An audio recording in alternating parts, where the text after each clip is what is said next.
আচ্ছা, ব্যর্থতা বলতে আমরা ঠিক কি বুঝি? সাফল্যের ঠিক উল্টোটা, তাই না? কিন্তু যদি বলি ব্যর্থতা আসলে সাফল্যের পথে একটা খুবই জরুরি ধাপ, আজ আমরা ডেনজেল ওয়াশিংটনের এমনই এক শক্তিশালী দর্শন নিয়ে কথা বলবো যা আমাদের ব্যর্থতাকে দেখার দৃষ্টিভঙ্গিটাই হয়তো বদলে দেবে। আমরা সবাই তো জীবনে একটা সেফটি নেট বা নিরাপদ আশ্রয় খুঁজি। কিন্তু কি হবে যদি এই নিরাপত্তার খোঁজটাই আমাদের সবচেয়ে বড় সীমাবদ্ধতা হয়ে দাঁড়ায়? চলুন এই প্রচলিত ধারণাটাকে একটু অন্যভাবে দেখা যাক। এই কথাটা তো আমাদের সবারই খুব চেনা, তাই না? পরিবার, বন্ধুবান্ধব, শুভাকাঙ্ক্ষীরা প্রায়ই বলেন যে একটা প্ল্যান বি বা ফল ব্যাক প্ল্যান থাকাটা খুব জরুরি। আর সত্যি বলতে এটা শুনতেও খুব যৌক্তিক মনে হয়। ডেনজেল ওয়াশিংটন ঠিক এখানেই একটা বড় প্রশ্ন তুলেছেন। তিনি মনে করেন একটা প্ল্যান বি থাকা মানেই হলো মনে মনে আপনার প্রধান লক্ষ্যে ব্যর্থ হওয়ার জন্য প্রস্তুতি নেওয়া। এটা আপনার আসল লক্ষ্য থেকে মনোযোগ আর শক্তি দুটোই সরিয়ে নেয়। আর এই জায়গাতেই আসছে তার সেই বিখ্যাত ফল ফরওয়ার্ড ফিলসফি, অর্থাৎ সামনে এগিয়ে পড়ার দর্শন। এটা এমন একটা ভাবনা যা ব্যর্থতাকে একটা শেষ হিসেবে দেখতে বারণ করে, বরং এটাকে প্রগতির একটা অংশ হিসেবে ভাবতে শেখায়। তো এই সামনে এগিয়ে পড়া বা ফল ফরওয়ার্ডের আসল মানেটা কি? সহজ কথায় এর মানে হলো যখন আমরা হোঁচট খাব তখন পিছিয়ে না গিয়ে বরং সেই পতনের মধ্যে দিয়েই সামনে এগিয়ে যাব। প্রতিটা ভুল থেকে শিখব আর সেই শিক্ষাটাকে কাজে লাগিয়ে আরও শক্ত হয়ে সামনে এগোব। তখন প্রতিটা হোঁচট আর বাধা থাকবে না, হয়ে উঠবে সামনে যাওয়া সিঁড়ি। এই যে দেখুন, দুটো মানসিকতার মধ্যে পার্থক্যটা কত পরিষ্কার। একদিকে আছে সবসময় সেফ জোনে থাকার চেষ্টা করা, অল্পতে খুশি থাকা। আর অন্যদিকে আছে ঝুঁকি নেওয়ার সাহস, নিজের সর্বোচ্চ সম্ভাবনার জন্য ঝাঁপিয়ে পড়া। আসল কথা হলো ব্যর্থতাকে ভয় পেয়ে পিছিয়ে আসা নয়, বরং ব্যর্থতা থেকেই শক্তি নিয়ে সামনে এগিয়ে যাওয়া। ডেনজেল ওয়াশিংটন একটা দারুণ উদাহরণ দিয়েছিলেন। ওই যে 9 ডট পাজলটা, ওটার সমাধান করতে হলে কি করতে হয়? লাইনের বাইরে গিয়ে ভাবতে হয়, তাই না? জীবনের বড় বড় চ্যালেঞ্জগুলো ঠিক তেমনই। গতানুগতিক চিন্তার বাক্সের বাইরে না বেরোলে সমাধান মেলেই না। স্ক্রিনের এই সংখ্যাটা দেখুন তো, 2600। জানেন এটা কি? বিখ্যাত বেসবল খেলোয়াড় রেজি জ্যাকসন তার ক্যারিয়ারে এতবার স্ট্রাইক আউট হয়েছিলেন, মানে ব্যাট করতে গিয়ে ব্যর্থ। এটা কিন্তু বেসবলের ইতিহাসে একটা রেকর্ড।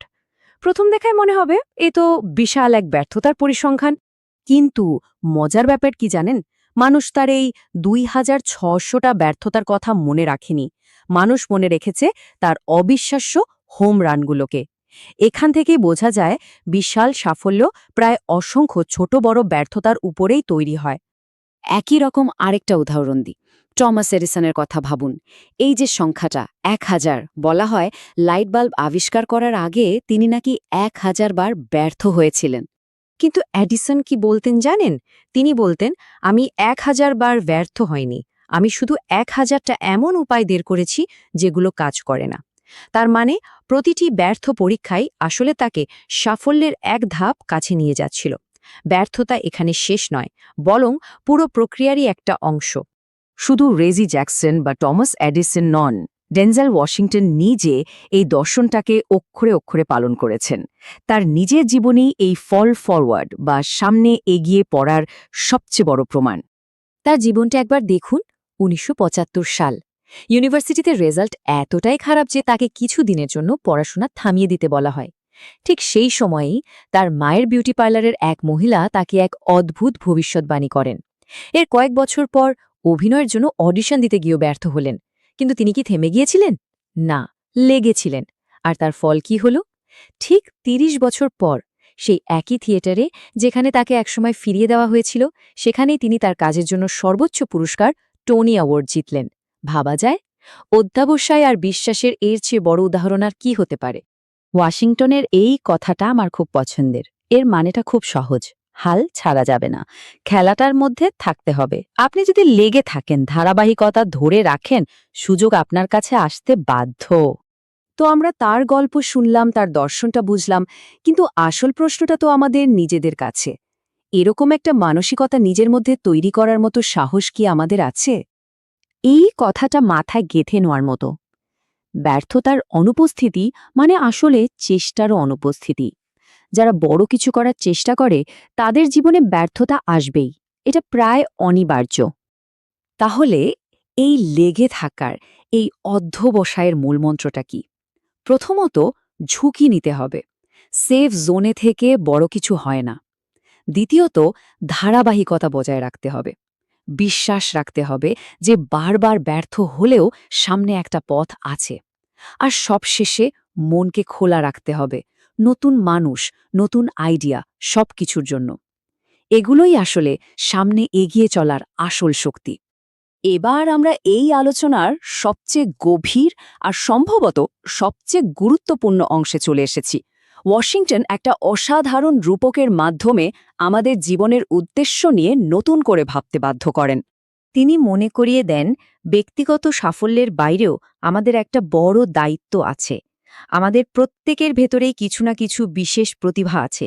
প্রশ্নটা হলো, সেই প্রতিভা দিয়ে আমরা কি করছি? এই ভাবনাটা একবার কল্পনা করুন। জীবনের শেষ দিন, আপনি মৃত্যুশয্যায়, আর আপনার চারপাশে কারা দাঁড়িয়ে আছে জানেন? আপনার সেই সব অপূর্ণ সম্ভাবনার ভূতেরা। সেই আইডিয়াগুলোর ভূত যেগুলো নিয়ে আপনি কখনো কাজ করেননি। সেই প্রতিভাগুলোর ভূত যেগুলো আপনি কখনো ব্যবহারই করেননি। তারা আপনার দিকে তাকিয়ে আছে, হতাশ হয়ে, কারণ একমাত্র আপনিই পারতেন তাদের জীবন দিতে। তাহলে আজকের আলোচনার শেষে প্রশ্নটা এটাই: যখন আমাদের সময় আসবে, তখন আমাদের বিছানার চারপাশে কতগুলো ভূত দাঁড়িয়ে থাকবে?